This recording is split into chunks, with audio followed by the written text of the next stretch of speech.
Hello friends, welcome to दृष्टि IQ। दोस्तों, आज की ये वीडियो आपके आने वाले एग्जाम्स के लिए काफ़ी इम्पोर्टेंट होगी क्योंकि इसी एक वीडियो में हम लोग पिछले एक सप्ताह से करंट अफेयर्स के जितने भी इम्पोर्टेंट क्वेश्चन हो सकते हैं उन सभी को हम लोग यहाँ पर कवर करेंगे। इसमें हम लोग सितंबर महीने के तीसरे सप्ताह यानी कि 15 से लेकर 21 सितंबर तक के करंट अफेयर्स के सारे ही इम्पोर्टेंट क्वेश्चन डिस्कस करेंगे। तो ये वीडियो काफ़ी इंपॉर्टेंट होने वाला है। यहाँ पर हर एक क्वेश्चन का आंसर आपको पहले खुद से सोचना है और उसके बाद मैं आपको राइट आंसर बताऊंगा। तो चलिए वीडियो को शुरू करते हैं। यहाँ पर सबसे पहला क्वेश्चन है आपके सामने, 19 सितंबर से IPL 2021 का दूसरा चरण कौन से देश में शुरू हुआ है? तो इसका सही आंसर होने वाला है ऑप्शन ए यानी कि UAE। दोस्तों, आप जानते हैं IPL 2021 जो है इसका आयोजन अप्रैल में ही शुरू हुआ था। उस समय इसका आयोजन भारत में किया जा रहा था, लेकिन कई खिलाड़ी खेल के दौरान ही कोविड-19 पॉजिटिव पाए गए थे, जिसके बाद इसको रोक दिया गया था।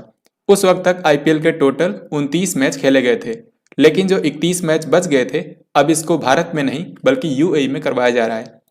तो इसका जो दूसरा चरण है हाल ही में 19 सितंबर को शुरू हुआ है, जो कि 15 अक्टूबर को समाप्त होगा। तो याद रखना है आपको, IPL 2021 का पहला चरण भारत में हुआ था, लेकिन दूसरा चरण UAE में आयोजित किया जा रहा है, संयुक्त अरब अमीरात। अब अगला सवाल यहां पर आपके सामने है, तमिलनाडु की सरकार ने सरकारी नौकरियों में महिला आरक्षण 30% से बढ़ाकर कितने परसेंट कर दिया है? यानी कि तमिलनाडु में सरकारी नौकरियों में अभी तक महिलाओं को 30% का आरक्षण मिल रहा था।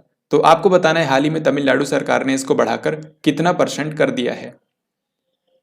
तो इसका जो राइट आंसर होगा यह है ऑप्शन सी यानी कि 40%। तो 30% से बढ़ाकर अब 40% कर दिया गया है, यानी कि अब तमिलनाडु में जो भी सरकारी नौकरियां होंगी उनमें से 40% महिलाओं के लिए आरक्षित की जाएंगी।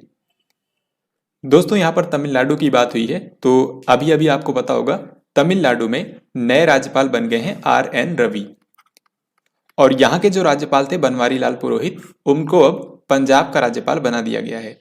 तो ये दोनों ही आपको याद रखने हैं। 20 सितंबर को किसने पंजाब के 16वें मुख्यमंत्री के रूप में शपथ ली है? Very very important question. तो बताइए इसका क्या आंसर होगा? इसका आंसर होगा ऑप्शन सी यानी कि चरणजीत सिंह चन्नी। तो अभी तक पंजाब के मुख्यमंत्री थे कैप्टन अमरिंदर सिंह, लेकिन इन्होंने अब इस्तीफा दे दिया है और इनके बाद पंजाब के नए मुख्यमंत्री बने हैं चरणजीत सिंह चन्नी, और ये इस राज्य के 16वें मुख्यमंत्री हैं। आपको बता दूं, जो चरणजीत सिंह चन्नी हैं ये राज्य के पहले दलित नेता हैं जो कि मुख्यमंत्री बने हैं। साथ ही इनका विधानसभा क्षेत्र भी याद रखना है, ये चमकौर साहिब निर्वाचन क्षेत्र से विधायक हैं। अब आगे बढ़ते हैं। अमित नारंग को इनमें से किस देश में भारत के अगले राजदूत के रूप में नियुक्त किया गया है? तो अमित नारंग को हाल ही में ओमान देश में भारत के नए राजदूत के रूप में अपॉइंट किया गया है। इसी तरीके से एक और कंट्री याद रखना है, मालदीव। मालदीव में भारत के अगले उच्चायुक्त के रूप में अपॉइंट किया गया है मुनु महावर को। तो मुनु महावर जो हैं ये मालदीव में भारत के अगले उच्चायुक्त होंगे, और अमित नारंग जो हैं ये भारत के अगले राजदूत होंगे ओमान में। यहां पर मैं आपको बता दूं, ओमान के जो पूर्व सुल्तान थे कबूस बिन सईद, इनको साल 2019 के लिए भारत सरकार ने गांधी शांति पुरस्कार से सम्मानित किया है। गांधी पीस प्राइज 2019 के लिए दिया गया था ओमान के पूर्व सुल्तान कबूस बिन सईद को। अब आगे देखते हैं, इनमें से किस केंद्र शासित प्रदेश में एक ग्राम पंचायत एक डिजिटल भुगतान सखी मिशन की शुरुआत की गई है? इसका राइट आंसर होगा ऑप्शन नंबर डी यानी कि जम्मू कश्मीर। तो हाल ही में जम्मू कश्मीर प्रशासन ने एक ग्राम पंचायत एक डिजिटल भुगतान सखी मिशन की शुरुआत की है। तो जैसा इसका नाम है ऐसा ही इसका काम भी है। इसमें बेसिकली क्या है कि हर एक ग्राम पंचायत में एक महिला को डिजिटल भुगतान सखी के रूप में अपॉइंट किया जाएगा, जो कि वहां के लोगों को डिजिटल भुगतान और बैंकिंग सेवाओं के लिए प्रोत्साहित करेगी। जम्मू कश्मीर के इस समय उपराज्यपाल हैं मनोज सिन्हा। अब यहां पर अगला सवाल है, इंटरनेशनल ओलंपिक कमेटी यानी कि IOC ने इनमें से किस देश को 2022 शीतकालीन ओलंपिक खेल से निलंबित कर दिया है? तो इसका सही आंसर होगा दोस्तों ऑप्शन डी यानी कि उत्तर कोरिया। आप जानते हैं कि 5 महीने बाद 2022 के विंटर ओलंपिक गेम्स शुरू होने वाले हैं। इसका आयोजन 4 से लेकर 20 फरवरी तक किया जाएगा। तो ये जो विंटर ओलंपिक गेम्स होंगे इनमें उत्तर कोरिया शामिल नहीं हो पाएगा क्योंकि इसको IOC ने सस्पेंड कर दिया है। यहाँ पर आप देख भी सकते हैं 2022 में जो विंटर ओलंपिक गेम्स होने वाले हैं इसका आयोजन किया जाएगा चीन की राजधानी बीजिंग में। जिस तरीके से समर ओलंपिक्स होते हैं उसी तरीके से विंटर ओलंपिक गेम्स का आयोजन किया जाता है हर 4 साल में। नेक्स्ट जो शीतकालीन ओलंपिक खेल होने वाले हैं ये 2022 में होंगे। इसका आयोजन चीन की राजधानी बीजिंग में किया जाएगा और फिर इसके 4 साल बाद 2026 में होंगे। इसका आयोजन किया जाएगा इटली के 2 शहरों में मिलान और कोर्टिना। इसके बाद अगला सवाल है, विराट कोहली ने क्रिकेट के किस प्रारूप से टीम की कप्तानी छोड़ने की घोषणा की है? तो इसका सही उत्तर होगा ऑप्शन सी यानी कि T20। आप जानते हैं कि अभी के समय विराट कोहली क्रिकेट के जो अंतर्राष्ट्रीय क्रिकेट के जो तीनों फॉर्मेट हैं टेस्ट, वनडे और T20 इन तीनों में ही कप्तान हैं। लेकिन विराट कोहली ने अनाउंस किया है कि इस साल के जो T20 वर्ल्ड कप होने वाले हैं अक्टूबर से नवंबर के बीच में, इसके बाद ये T20 की कप्तानी छोड़ देंगे। तो ये आपको याद रखना है। वैसे इस बार जो T20 वर्ल्ड कप होंगे इसका आयोजन कहाँ पर होगा? इसका आयोजन 2 कंट्रीज में होने वाला है, UAE और दूसरा कंट्री होगा ओमान। नेक्स्ट क्वेश्चन यहाँ पर है, हाल ही में किस IIT संस्थान ने प्रोजेक्ट उड़ान लॉन्च किया है? दोस्तों ये जो प्रोजेक्ट उड़ान है ये जो टेक्स्ट बुक्स होती हैं, जो आपके पाठ्य पुस्तकें होती हैं, उनको ट्रांसलेट करने में यानी कि अनुवाद करने में मदद करेगा। तो प्रोजेक्ट उड़ान जो है इसको लॉन्च किया है IIT बॉम्बे ने। तो इसका सही आंसर हो गया ऑप्शन नंबर ए। 15 सितंबर को लेफ्टिनेंट जनरल गुरमीत सिंह ने किस राज्य के नए राज्यपाल के रूप में शपथ ली है? लेफ्टिनेंट जनरल गुरमीत सिंह ये बने हैं उत्तराखंड में नए राज्यपाल। उत्तराखंड में इससे पहले बेबी रानी मौर्य यहाँ की राज्यपाल थी, लेकिन उन्होंने इस्तीफा दे दिया था। तो उसी के बाद राष्ट्रपति रामनाथ कोविंद ने लेफ्टिनेंट जनरल गुरमीत सिंह को उत्तराखंड का नया राज्यपाल अपॉइंट किया है। बाकी उत्तराखंड के मुख्यमंत्री का नाम भी याद रखिए। यहाँ के मुख्यमंत्री हैं पुष्कर सिंह धामी, जो कि बीजेपी पार्टी से हैं। विराट कोहली ने IPL 2021 के बाद इनमें से किस IPL टीम की कप्तानी छोड़ने की घोषणा करी है? तो इसका आंसर बहुत ही आसानी से आप कर सकते हैं, क्योंकि आप जानते हैं विराट कोहली रॉयल चैलेंजर्स बेंगलोर यानी कि RCB के लिए खेलते हैं। तो ये इसी साल इन्होंने अनाउंस किया है कि IPL 2021 जो हो रहा है इसी के बाद ये रॉयल चैलेंजर्स बेंगलोर की कप्तानी छोड़ देंगे। हालांकि ये एक सदस्य के रूप में इसमें खेलते रहेंगे, लेकिन कप्तानी ये छोड़ने वाले हैं, ऐसी इन्होंने घोषणा करी है। तो इसका सही आंसर होगा ऑप्शन डी। भारतीय वायुसेना इनमें से किस देश से 24 सेकेंड हैंड मिराज 2000 लड़ाकू विमान खरीदेगी? तो हाल ही में भारतीय वायुसेना ने 24 सेकेंड हैंड मिराज 2000 विमान खरीदने के लिए फ्रांस के साथ में समझौता किया है। एक्चुअल में फ्रांस की एक कंपनी है जिसका नाम है डसाल्ट एविएशन, और यही कंपनी जो है यहाँ पर राफेल विमान भी बनाती है। मिराज 2000 जो विमान है इसको भी डसाल्ट कंपनी ही बनाती है। तो इसी के साथ में हाल में भारतीय वायुसेना ने 27 मिलियन यूरो का समझौता किया है, जिसके तहत भारत ये 24 सेकेंड हैंड मिराज 2000 विमान खरीदेगा। तो इस क्वेश्चन का आंसर क्या होगा? आंसर होगा फ्रांस। यहाँ पर मैं आपको बता दूं ये जो मिराज 2000 विमान खरीदे जाएंगे 24, इनमें से कुछ तो रेडी कंडीशन में है, यानी कि डायरेक्टली फ्रांस से यहाँ पर लाए जाएंगे।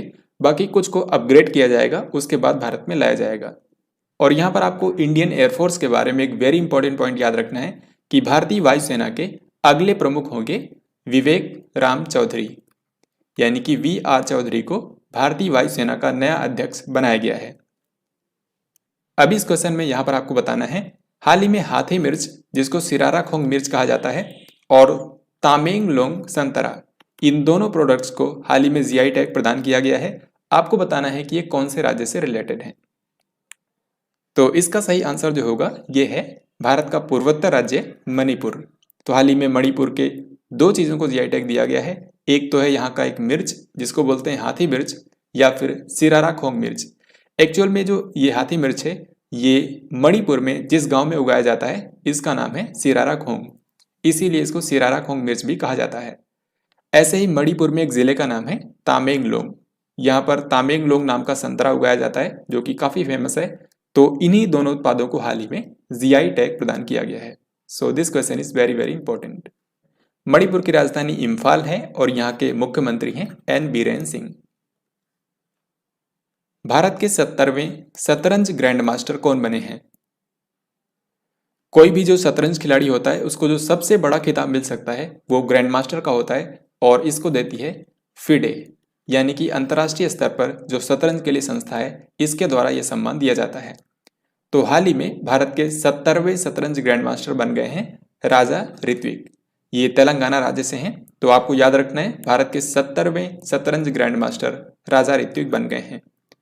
इनसे पहले 69th ग्रैंड मास्टर बने थे हर्षित राजा।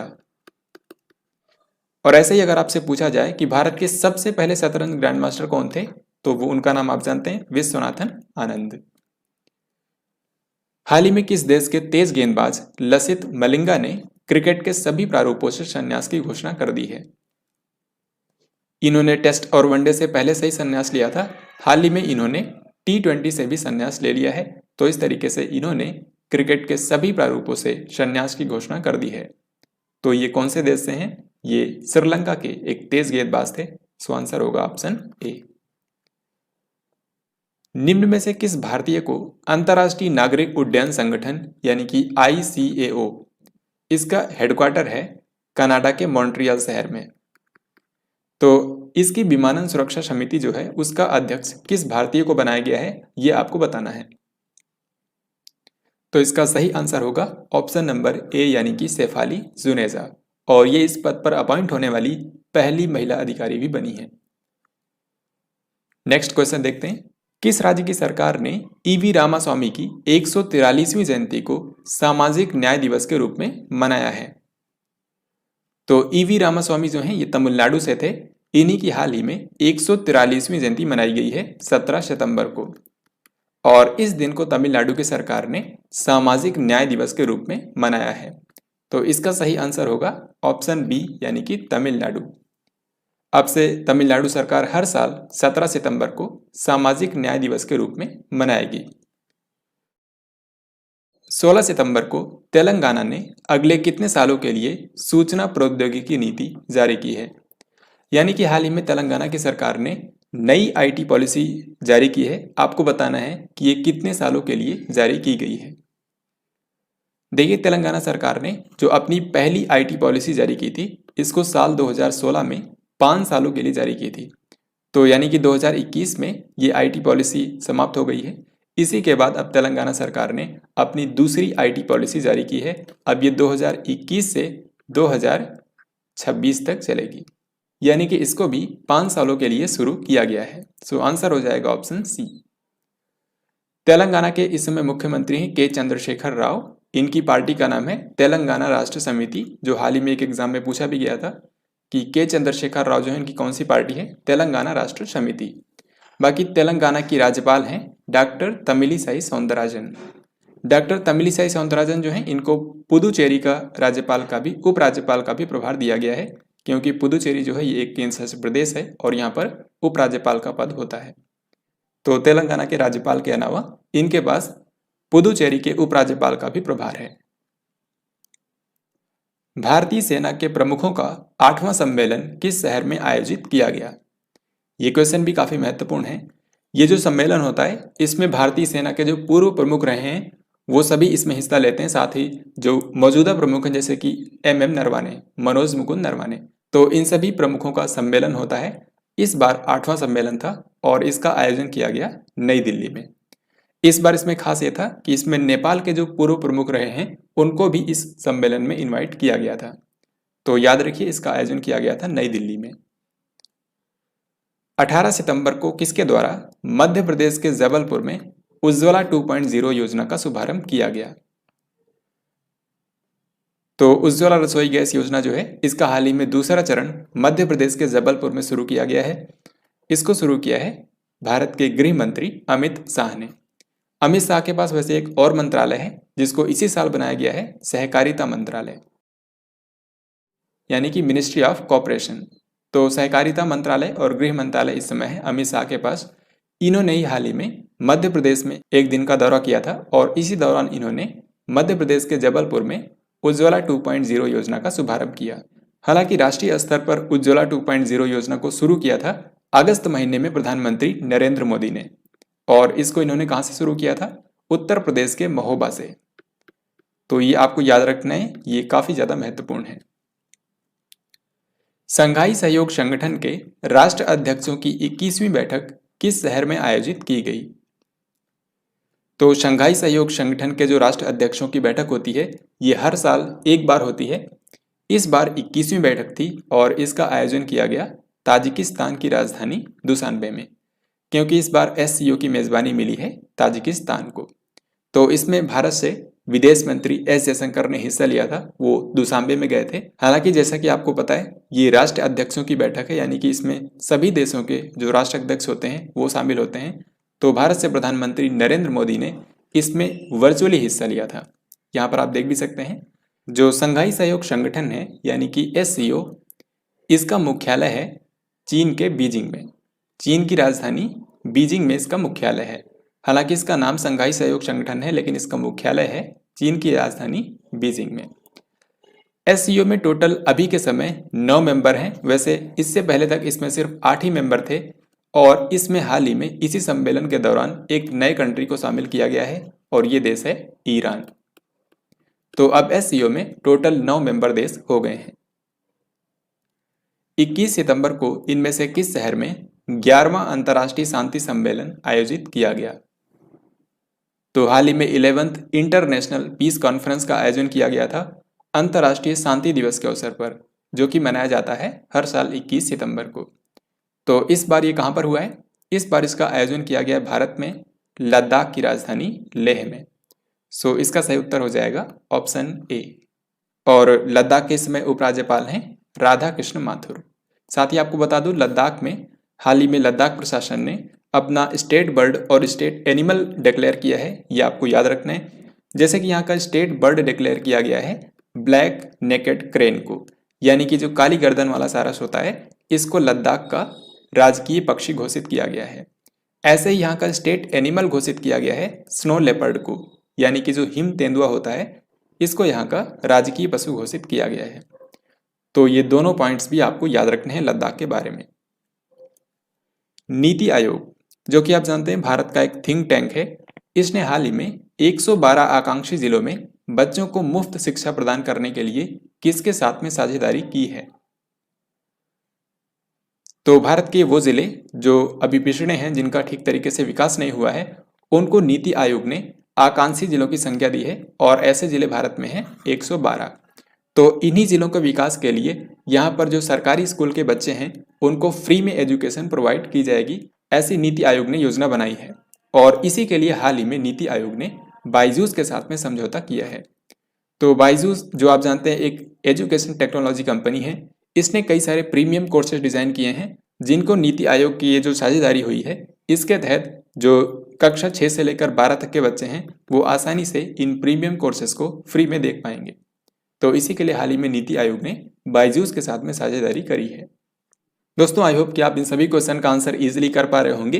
इन सभी क्वेश्चन के बारे में मैंने आपको डेली करंट अफेयर्स की वीडियो में डिटेल में बताया है। यहाँ पर हम उन्हीं में से जो सबसे इंपॉर्टेंट क्वेश्चन हैं उनको यहाँ पर रिवीजन कर रहे हैं।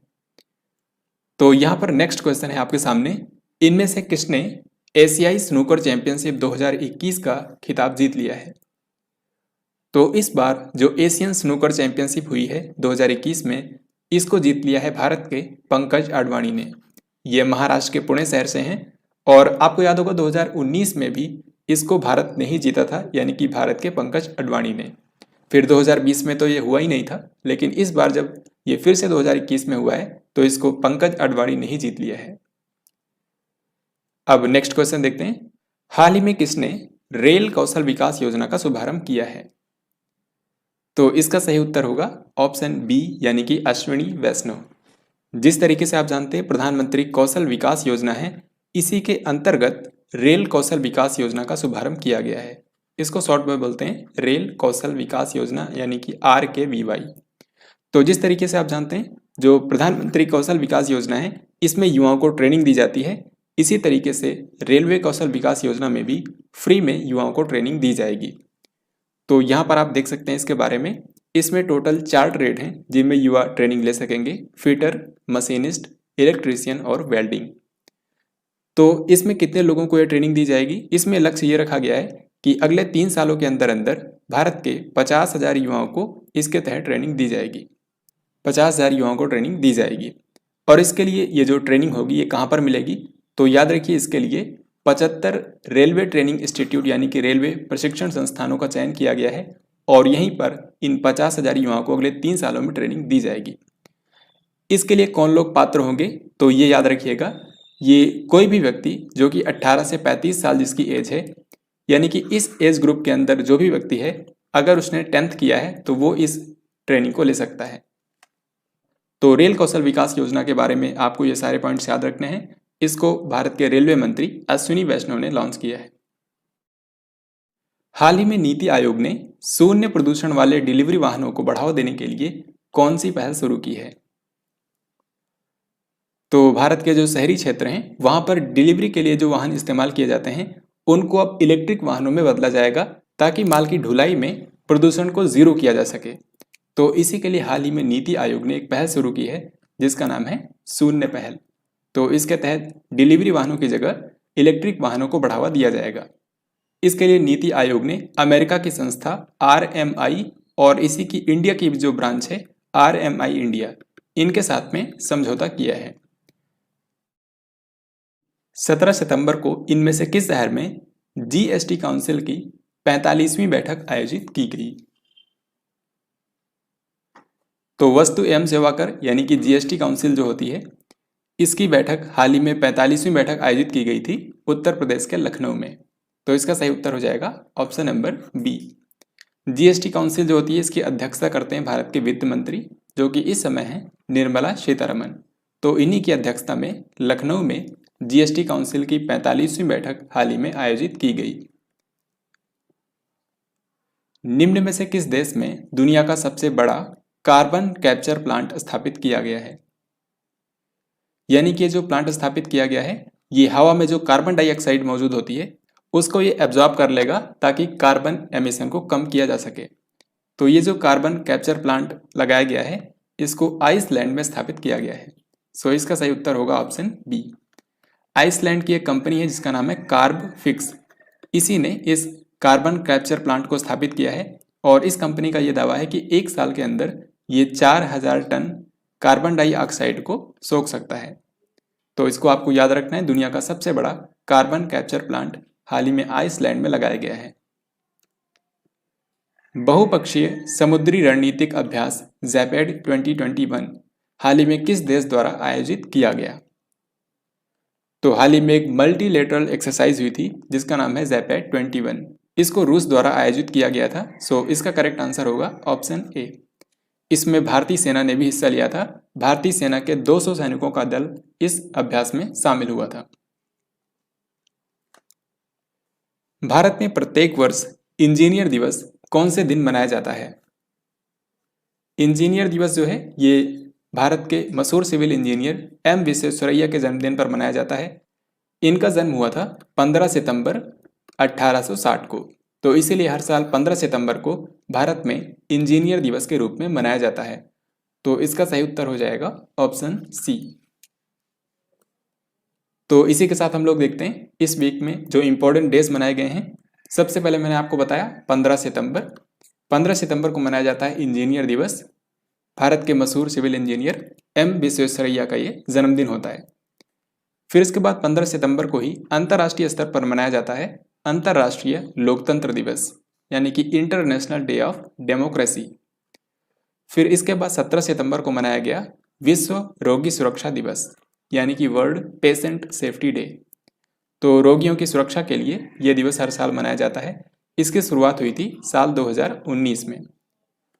यहाँ पर आप इसकी थीम भी देख सकते हैं। इसकी इस बार थीम रखी गई है safe maternal and newborn care. फिर इसके बाद 18 सितंबर को बनाया गया अंतर्राष्ट्रीय समान वेतन दिवस यानी कि सभी को एक समान वेतन मिले, इसमें किसी भी प्रकार का भेदभाव ना हो, इसी के लिए संयुक्त राष्ट्र द्वारा यह दिवस मनाया जाता है इंटरनेशनल इक्वल पे डे इसकी शुरुआत पिछले साल ही हुई थी 2020 में। फिर इसके बाद 21 सितंबर को मनाया गया अंतर्राष्ट्रीय शांति दिवस, यानी कि इंटरनेशनल डे ऑफ पीस। फिर इसके बाद लास्ट में है 21 सितंबर। 21 सितंबर को ही विश्व अल्जाइमर दिवस भी मनाया जाता है। अल्जाइमर एक मस्तिष्क की बीमारी होती है, तो इसी के बारे में, इसकी रोकथाम के बारे में जागरूकता फैलाने के लिए विश्व अल्जाइमर दिवस हर साल 21 सितंबर को मनाया जाता है। नवंबर 2021 में भारत पहली बार वैश्विक बौद्ध सम्मेलन की मेजबानी करेगा। आपको बताना है कि ये कौन से शहर में होगा। तो भारत पहली बार नवंबर 2021 में ग्लोबल बुद्धिस्ट कॉन्फ्रेंस की मेजबानी करने वाला है और ये आयोजित किया जाएगा बिहार के नालंदा में। सो इसका करेक्ट आंसर होगा ऑप्शन ए। प्रधानमंत्री नरेंद्र मोदी 24 सितंबर को वाशिंगटन डीसी में किस सम्मेलन में हिस्सा लेंगे? तो दोस्तों, जैसा कि आप जानते हैं, इस साल प्रधानमंत्री नरेंद्र मोदी 22 से लेकर 25 सितंबर तक, यानी कि 4 दिनों तक अमेरिका की यात्रा पर हैं और इसी दौरान ये 24 सितंबर को वाशिंगटन डीसी में आयोजित होने वाली क्वाड लीडर्स की समिट में हिस्सा लेंगे। यानी कि क्वाड के जो चारों लीडर्स हैं, यानी कि अमेरिका के राष्ट्रपति जो बाइडन, ऑस्ट्रेलिया के प्रधानमंत्री स्कॉट मॉरिसन, इसके बाद जापान के प्रधानमंत्री योशिहिदे सुगा और भारत के प्रधानमंत्री नरेंद्र मोदी, ये सभी लीडर्स इस सम्मेलन में हिस्सा लेंगे और ये इनका पहला सम्मेलन है जो कि व्यक्तिगत रूप से आयोजित किया जा रहा है। इसके बाद प्रधानमंत्री नरेंद्र मोदी अमेरिका के न्यूयॉर्क शहर में जो संयुक्त राष्ट्र महासभा का 76वां सत्र होगा 25 सितंबर को, इसको भी प्रधानमंत्री नरेंद्र मोदी संबोधित करेंगे। अब अगला सवाल देखते हैं। यहाँ पर आपको बताना है कि इनमें से कौन से देशों ने हिंद प्रशांत क्षेत्र के लिए, यानी कि जो इंडो पैसिफिक रीजन है, इसके लिए एक नई त्रिपक्षीय सुरक्षा साझेदारी आकुस के गठन की घोषणा की है। यानी कि एक नई ट्राइलेटरल सिक्योरिटी पार्टनरशिप की घोषणा करी गई है और इसका नाम है आकुस। तो अगर आप इसका फुल फॉर्म देखेंगे तो आप समझ जाएंगे कि इसमें कौन से देश हैं। इसका मतलब होता है AUKUS। A for Australia, UK से हो जाएगा ब्रिटेन और यूएस का मतलब है अमेरिका। तो इसमें यही 3 देश शामिल हैं, अमेरिका, ब्रिटेन और ऑस्ट्रेलिया। तो इसका सही आंसर होगा ऑप्शन डी। इसके बाद अगला सवाल है, अंतर्राष्ट्रीय लोकतंत्र दिवस के अवसर पर संसद टीवी का किसने शुभारंभ किया? तो इसी साल लोकसभा टीवी और राज्यसभा टीवी, इन दोनों का विलय कर दिया गया था और इसी के बाद संसद टीवी को बनाया गया है। तो अंतर्राष्ट्रीय लोकतंत्र दिवस जो कि हर साल 15 सितंबर को मनाया जाता है, इस बार इसी अवसर पर संसद टीवी का शुभारंभ किया गया है। तो इसको किसने शुरू किया है? इसको 3 लोगों ने शुरू किया है। भारत के प्रधानमंत्री नरेंद्र मोदी, लोकसभा के अध्यक्ष ओम बिरला और भारत के उपराष्ट्रपति एम वेंकैया नायडू। इन तीनों लोगों ने संयुक्त रूप से संसद टीवी का शुभारंभ किया है। सो इसका करेक्ट आंसर हो जाएगा ऑप्शन डी। प्रधानमंत्री नरेंद्र मोदी ने उत्तर प्रदेश के किस शहर में राजा महेंद्र प्रताप सिंह स्टेट यूनिवर्सिटी की आधारशिला रखी है? तो इसका सही आंसर होगा ऑप्शन सी, यानी कि अलीगढ़। तो उत्तर प्रदेश के अलीगढ़ में, जहां पर आप जानते हैं अलीगढ़ यूनिवर्सिटी भी है, यहीं पर राजा महेंद्र प्रताप सिंह स्टेट यूनिवर्सिटी की स्थापना की जाएगी और इसकी आधारशिला हाल ही में रखी है प्रधानमंत्री नरेंद्र मोदी ने। इसके बाद दोस्तों यहाँ पर अगला सवाल है, 17 सितंबर को राष्ट्रपति रामनाथ कोविंद ने इनमें से किस राज्य के विधानसभा के विशेष सत्र को संबोधित किया है? तो जैसा कि आप जानते हैं, इस साल हिमाचल प्रदेश की सरकार ने अपना 50वां स्थापना दिवस मनाया था, क्योंकि 25 जनवरी 1971 को हिमाचल प्रदेश को एक राज्य का दर्जा दिया गया था। तो इस साल, क्योंकि आप जानते हैं इसकी स्वर्ण जयंती है, यानी कि 50वीं वर्षगांठ है, तो इसी के अवसर पर हाल ही में विधानसभा का विशेष सत्र 17 सितंबर को आयोजित किया गया था। तो इसी को भारत के राष्ट्रपति रामनाथ कोविंद ने संबोधित किया है। सो इसका सही आंसर होगा हिमाचल प्रदेश। हिमाचल प्रदेश के मुख्यमंत्री हैं जयराम ठाकुर और यहाँ के जो राज्यपाल हैं, इनका नाम काफ़ी इम्पोर्टेंट है। यहाँ के राज्यपाल हैं राजेंद्र विश्वनाथ आर्लेकर। टाइम मैगजीन की 100 सबसे प्रभावशाली लोगों की सूची में किस भारतीय को स्थान मिला है? तो हाल ही में टाइम पत्रिका ने 100 सबसे प्रभावशाली लोगों की सूची जारी की है 2021 के लिए और इसमें 3 भारतीयों को शामिल किया गया है। भारत के प्रधानमंत्री नरेंद्र मोदी, पश्चिम बंगाल के मुख्यमंत्री ममता बनर्जी और सीरम इंस्टीट्यूट ऑफ इंडिया, जिसने कोविशील्ड, आप जानते हैं कोविशील्ड जो वैक्सीन है इसको सीरम इंस्टीट्यूट ऑफ इंडिया द्वारा ही बनाया गया है। तो इसके जो सीईओ हैं आधार पूनावाला, इन तीनों लोगों को इस लिस्ट में शामिल किया गया है। तो इसका सही उत्तर हो जाएगा उपरोक्त सभी।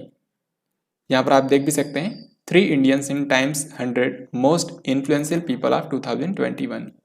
भारत के प्रधानमंत्री नरेंद्र मोदी, पश्चिम बंगाल की मुख्यमंत्री ममता बनर्जी और सीरम इंस्टीट्यूट ऑफ इंडिया के सीईओ आधार पूनावाला। संघाई सहयोग संगठन के 9वें सदस्य के रूप में किस देश को स्वीकार किया गया है? तो अगर आपने इस वीडियो को अभी तक ध्यान से देखा होगा तो आप इसका आंसर बहुत ही आसानी से कर सकते हैं। इस वीडियो में भी मैंने आपको इसके बारे में बताया था। तो संघाई सहयोग संगठन जो है इसमें अभी तक 8 सदस्य देश थे। हाल ही में इसमें एक नया सदस्य पूर्ण सदस्य के रूप में ज्वाइन किया है। ये देश है ईरान। तो ये एससीओ का 9वां सदस्य देश बन गया है। सो आंसर हो जाएगा ऑप्शन ए। ईरान की राजधानी है तेहरान और यहाँ के नए राष्ट्रपति हैं इब्राहिम रईसी। सितंबर 2021 में किस राज्य की सरकार ने बाजरा मिशन की शुरुआत की है? तो हाल ही में मिलेट मिशन यानी कि बाजरा मिशन की शुरुआत की है छत्तीसगढ़ की सरकार ने। बेसिकली छत्तीसगढ़ की सरकार राज्य को एक बाजरा के लिए हब के रूप में विकसित करना चाहती है और इसी के लिए हाल ही में छत्तीसगढ़ सरकार ने बाजरा मिशन की शुरुआत की है। इसके तहत जो बाजरा की खेती करने वाले किसान हैं उनकी मदद की जाएगी। तो अगर हम छत्तीसगढ़ की बात करें तो यहाँ के मुख्यमंत्री हैं भूपेश बघेल। यहाँ पर इस समय कांग्रेस की सरकार है और छत्तीसगढ़ के राज्यपाल हैं अनुसुईया उइके। अब अगला सवाल देखते हैं। 20 सितंबर से भारत नेपाल संयुक्त अभ्यास सूर्य किरण का 15वां संस्करण कहाँ पर शुरू हुआ है? तो भारत और नेपाल के बीच में जो मिलिट्री एक्सरसाइज होती है उसका नाम है सूर्य किरण। तो हाल ही में इसका 15वां संस्करण आयोजित किया गया है कहाँ पर? तो दोस्तों इसका इस बार आयोजन किया गया है उत्तराखंड के पिथौरागढ़ में। सो इसका सही उत्तर हो जाएगा ऑप्शन नंबर बी। बिटकॉइन के संस्थापक कहे जाने वाले सतोशी नाकामोटो की हाल ही में प्रतिमा का अनावरण किया गया है। आपको बताना है कि कौन से देश ने इनकी इस प्रतिमा का अनावरण किया है। तो इसका सही उत्तर होगा ऑप्शन बी यानी कि हंगरी। जो हंगरी की राजधानी बुडापेस्ट है यहीं पर एक पार्क में सतोशी नाकामोटो की इस प्रतिमा का अनावरण किया गया है और ये पहली बार है जब किसी देश की सरकार ने सतोशी नाकामोटो, जिनको बिटकॉइन का संस्थापक कहा जाता है, इनकी प्रतिमा का अनावरण किया है। तो इसका आंसर होगा हंगरी। वैश्विक नवाचार सूचकांक 2021 में भारत कौन से स्थान पर है? दोस्तों ये जो ग्लोबल इनोवेशन इंडेक्स होता है इससे पता चलता है कि दुनिया के मोस्ट इनोवेटिव कंट्रीज कौन से हैं। तो हाल ही में इसको वर्ल्ड इंटेलेक्चुअल प्रॉपर्टी ऑर्गेनाइजेशन यानी कि वैश्विक बौद्धिक संपदा संगठन ने जारी किया है, जिसका मुख्यालय है जेनेवा में। तो इस इंडेक्स के बारे में आपको सबसे पहली बात तो ये याद रखनी है कि इसमें नंबर 1 स्थान हासिल किया है स्विट्जरलैंड ने। पिछले साल भी यही नंबर 1 पर था और इस बार भी स्विट्जरलैंड पहले स्थान पर है। इसमें भारत की अगर हम रैंक की बात करें तो भारत इसमें है 46th प्लेस पर। सो इसका करेक्ट आंसर हमारा होगा 46। निम्न में से किसे राष्ट्रीय फ्लोरेंस नाइटिंगेल पुरस्कार 2020 से सम्मानित किया गया है? दोस्तों ये जो फ्लोरेंस नाइटिंगेल हैं ये इटली से थी और इनको आधुनिक नर्सिंग का जनक कहा जाता है। इन्हीं के सम्मान में हर साल 12 मई को अंतर्राष्ट्रीय नर्स दिवस मनाया जाता है। तो इन्हीं के नाम पर भारत में एक पुरस्कार दिया जाता है जिसको बोलते हैं राष्ट्रीय फ्लोरेंस नाइटिंगेल पुरस्कार, और ये भारत में नर्सिंग के क्षेत्र में दिया जाने वाला सबसे बड़ा पुरस्कार है, सबसे बड़ा राष्ट्रीय सम्मान है। तो ये किसको हाल ही में दिया गया है? ये 2020 के लिए हाल ही में दिया गया है ब्रिगेडियर एसपी सरस्वती को। ब्रिगेडियर एसपी सरस्वती ये जो मिलिट्री नर्सिंग सर्विस है यानी कि MNS, इसमें ये उप महानिदेशक के पद पर कार्यरत हैं। तो इन्हीं को हाल ही में राष्ट्रीय फ्लोरेंस नाइटिंगेल पुरस्कार से सम्मानित किया गया है क्योंकि इन्होंने नर्सिंग में काफ़ी महत्वपूर्ण योगदान दिया है। तो दोस्तों ये था आज का लास्ट क्वेश्चन। आई होप कि आपने इस वीडियो को एंजॉय किया होगा। यहाँ पर हम लोगों ने हर एक क्वेश्चन जो आपकी परीक्षा के लिए इंपॉर्टेंट थे उन सभी को यहाँ पर कवर किया है। तो अब यहाँ पर मैं आपसे 3 क्वेश्चन पूछूंगा जिसके राइट आंसर आप सभी को कमेंट बॉक्स में लिखकर बताने हैं। यहाँ पर सबसे पहला क्वेश्चन है, ओजोन परत के संरक्षण के लिए ओजोन संरक्षण दिवस कब मनाया जाता है। फिर इसके बाद दूसरा क्वेश्चन है, अमेरिका, ब्रिटेन और ऑस्ट्रेलिया इनके द्वारा हिंद प्रशांत क्षेत्र के लिए जो नई त्रिपक्षीय सुरक्षा साझेदारी की घोषणा करी गई है, इसका नाम क्या है। इसके बाद तीसरा क्वेश्चन ये है कि इनमें से कौन सा देश संघाई सहयोग संगठन यानी कि SCO का 9वां सदस्य देश बना है। तो इन तीनों क्वेश्चन का राइट आंसर जो भी है ये आपको कमेंट बॉक्स में लिखकर बताना है। तो दोस्तों आई होप कि आपको ये वीडियो डेफिनेटली पसंद आया होगा, और अगर आपको ये वीडियो पसंद आया है तो इसको लाइक और शेयर ज़रूर करें, साथ ही कमेंट बॉक्स में लिखकर बताएं कि आपको ये वीडियो कैसा लगा। दोस्तों हम मिलेंगे नेक्स्ट वीडियो में, तब तक के लिए जय हिंद, वंदे मातरम।